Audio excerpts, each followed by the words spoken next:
Hello everyone, welcome back my channel. I hope कि आप सभी लोग बहुत अच्छे होंगे। तो अच्छे रहिए, स्वस्थ रहिए, मस्त रहिए, हंसते रहिए और ऐसे ही मेरे वीडियोस देखते रहिए। तो आज मैं लेकर आई हूँ हमेशा की तरह बहुत ही यूज़फुल टिप्स एंड ट्रिक्स। तो प्लीज़ वीडियो को पूरा देखिएगा। वीडियो पसंद आए तो हमेशा की तरह वीडियो को एक लाइक और चैनल को सब्सक्राइब कर दीजिए। तो चलिए फटाफट से बिना देरी के वीडियो स्टार्ट करते हैं। तो गाइस, हम लोग जब भी मार्केट से इस तरीके से टोमेटोज़ वगैरह लेके आते हैं, देन उसके बाद हम इनको फ्रिज में स्टोर करके रख देते हैं।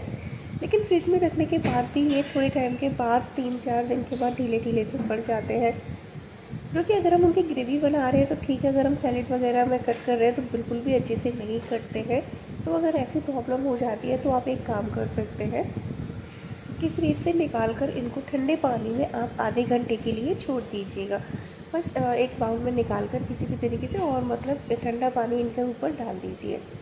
वैसे तो आप फ्रिज में रखते ही हैं, ठंडा रहता है, बट पानी में इनको डिप करके रखना है। तो आप इसको आप फ्रिज में भी रख सकते हैं, नहीं तो आप बाहर भी रख सकते हैं, या नहीं तो आप आइस क्यूब का भी यूज़ कर सकते हैं। यहाँ पर देखिए मेरी मिर्च भी थोड़ी सी गुड़ सी गई थी, तो मैंने इसको भी डाल दिया है। तो इस तरीके से आप इसको आधा घंटे के लिए छोड़ देंगे और उसके बाद आप मतलब चेक करेंगे तो आपके जो टमाटर वगैरह है वो बिल्कुल अच्छे से टाइट हो चुके होंगे। तो यहाँ पर अब मैं आपको दिखाती हूँ। देखिए इस तरीके से आपके टमाटर जो है बिल्कुल टाइट हो जाएंगे। फिर आप इनको फ्रिज में मतलब पानी निकाल के फिर से फ्रिज में स्टोर कर दीजिए, और फिर 3-4 दिन के बाद जब भी आपको लगे फिर से ढीले पड़ रहे हैं तो आप ये सेम प्रोसेस फिर से कर सकते हैं। तो बढ़ते हैं नेक्स्ट स्टेप्स की तरफ। तो गाइस, मैंने अपने प्रीवियस वीडियो में आपको बताया था कि अगर हम जैसे मसालेदानी वगैरह साफ़ करते हैं तो हमारे जो नीचे मसाले गिरते रहते हैं वो स्टोर हो जाते हैं, तो उनको आप वेस्ट समझकर फेंक देते हैं। तो उनको आपको फेंकना नहीं है, बल्कि इम्तियाज़ दो यूज़ मैं आपको बताने वाली हूँ। तो गाइस यहाँ पर देखिए मैंने भरकर इसमें स्टोर करके रख दिया था, क्योंकि आप देख सकते हैं मेरा जो मसाला है वो ड्राई है। और किस तरीके से ड्राई रहता है मैंने आपको पहले ही बताया था कि मैं या तो इसमें धूप लगा देती हूँ मसालेदानी में, या फिर इसको थोड़ी देर के लिए ऑफ फ्लेम पर मतलब गैस पर रख देती हूँ। तो इस तरीके से मसाले ड्राई होते हैं और ये अपनी फ्रेगरेंस वगैरह बिल्कुल भी लॉस नहीं करते हैं, ऐसे के ऐसे ही बने रहते हैं। अगर आपके मसालों में सीलन आ जाती है तो आप इनको यूज़ नहीं कर सकते सब्जी में, क्योंकि इस तरीके से यूज़ करने से मसाले मतलब एक बिटरनेस आ जाती है जो कि हमारी सब्ज़ी का टेस्ट ख़राब कर देते हैं। तो ऐसे केस में आप एक काम कर सकते हैं, इसमें पानी मिलाकर आप प्लांट्स वगैरह में डाल सकते हैं।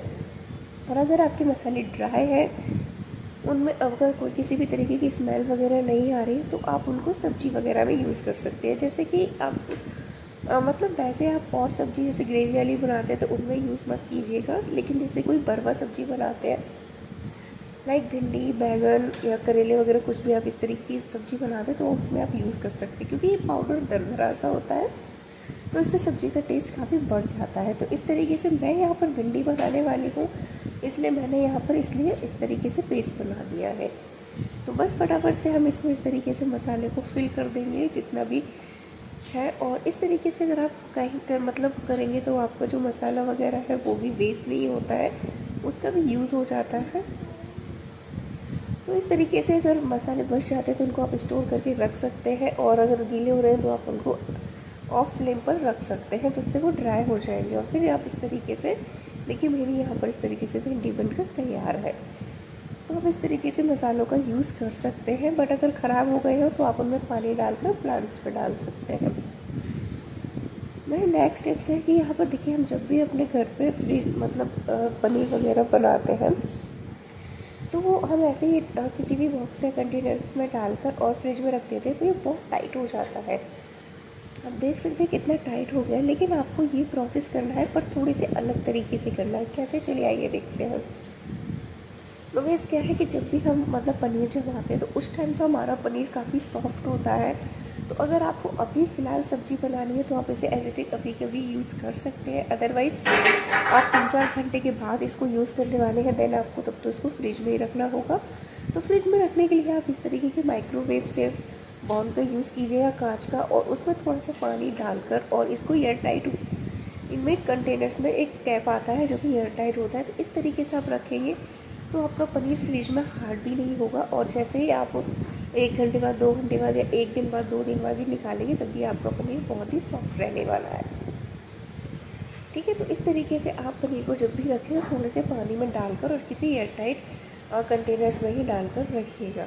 और इसी तरीके से आप देखेंगे फिर आपका पनीर एकदम से सॉफ्ट रहेगा और आपकी जो सब्ज़ी वगैरह बनेगी वो भी, उसमें भी पनीर काफ़ी सॉफ्ट ही रहने वाला है। तो इस तरीके से आप ट्राई कर सकते हैं। अगर आपका पनीर हार्ड हो जाता है तो इसी तरीके से हमारा बाउल में, मतलब इस तरीके के बाउल आप खरीद कर रख लीजिए। अगर फ्रिज में कोई भी खाना रखते हैं तो आपको इसी तरीके के बाउल्स का यूज़ करना है जो भी एयर टाइट कंटेनर्स में, मतलब एयर टाइट हो जाते हो। तो इसी तरीके से हमारा आटा बच जाता है तो आटे को भी हम फ्रिज में रखते हैं तो वो भी टाइट हो जाता है। तो इस तरीके से आप आटे को भी इन्हीं बाउल्स में रख सकते हैं। बस ऊपर से हल्का सा ऑयल लगा देना है आपको, इससे कि आपका आटा वगैरह टाइट वगैरह नहीं होगा। रोटी भी आपकी बिल्कुल काली वगैरह नहीं बनेगी, क्योंकि रखी हुई आटे की रोटी हमेशा काली पड़ जाती है। नेक्स्ट टिप्स है यहाँ पर झाड़ू को लेकर। तो आप देख सकते हैं कि थोड़े टाइम के बाद झाड़ू हमारी छोटी होती चली जाती है और उसके ये जो विंग्स से थोड़े थोड़े से झड़ने लगते हैं और कई बार इनकी जो सीख है वो भी निकलती चली जाती है। झाड़ू लगाते हैं तो बार बार निकल जाती है।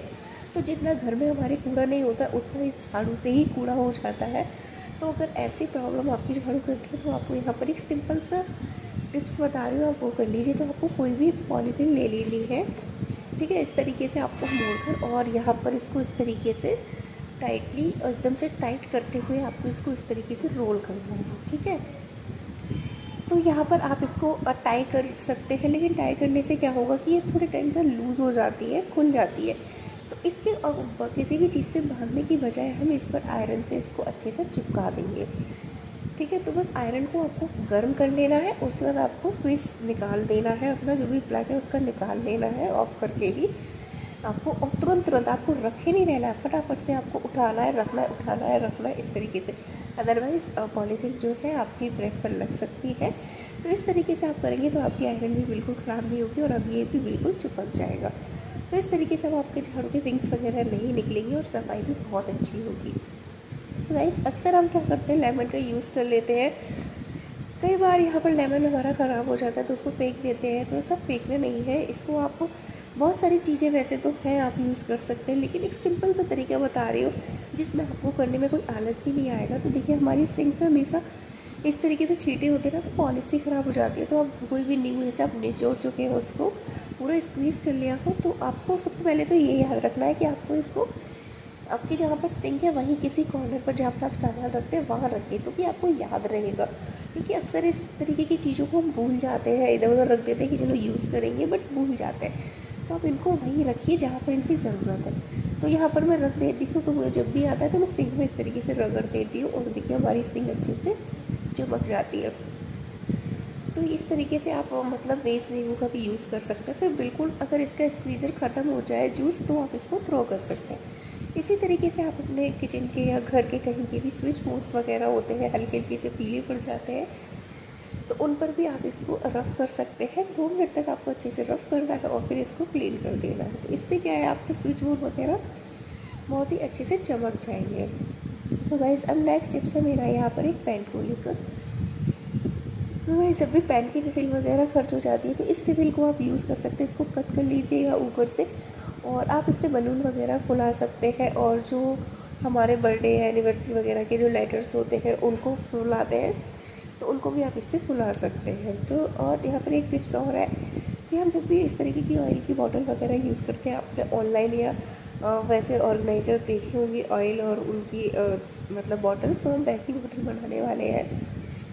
तो हमने यहाँ पर ऊपर होल कर लिया। यहाँ पर एक मुझसे ब्लेंडर हो गया था कि मेरा होल जो है थोड़ा बड़ा हो गया, तो वीडियो के चक्कर में मैंने ध्यान ही नहीं दे पाया। तो वो वाला पैन मतलब थोड़ा लूज़ हो रहा था, तो फिर मैंने दूसरे वाले पैन को इस तरीके से लगा दिया है। तो इस तरीके से जब भी हम मतलब पराठे वगैरह बनाते हैं तो अलग से हमें ऑयल निकालना पड़ता है। तो अब आपको किसी भी चीज़ में ऑयल वगैरह डालना होगा तो आपको बिल्कुल भी नहीं निकालना पड़ेगा। अब इस तरीके से ही इसी नोजल से थोड़ा थोड़ा ऑयल देखिए आता जाएगा, तो आप डायरेक्टली पराठे वगैरह पर इसको स्प्रेड कर सकते हैं। तो आपको अलग से किसी और बर्तन वगैरह या शॉशर में निकालने की ज़रूरत नहीं पड़ेगी। और देखने में भी ये बिल्कुल बाहर के तरीके से ही लगता है एकदम। आपके पास इसका कैप हो तो आप इसे कैप को भी ऊपर से बंद कर सकते हैं। तो गाइस ये था मेरा आज का वीडियो। आई होप कि आपको पसंद आया हो। पसंद आया तो वीडियो को लाइक, चैनल को सब्सक्राइब कर लीजिए। बाय।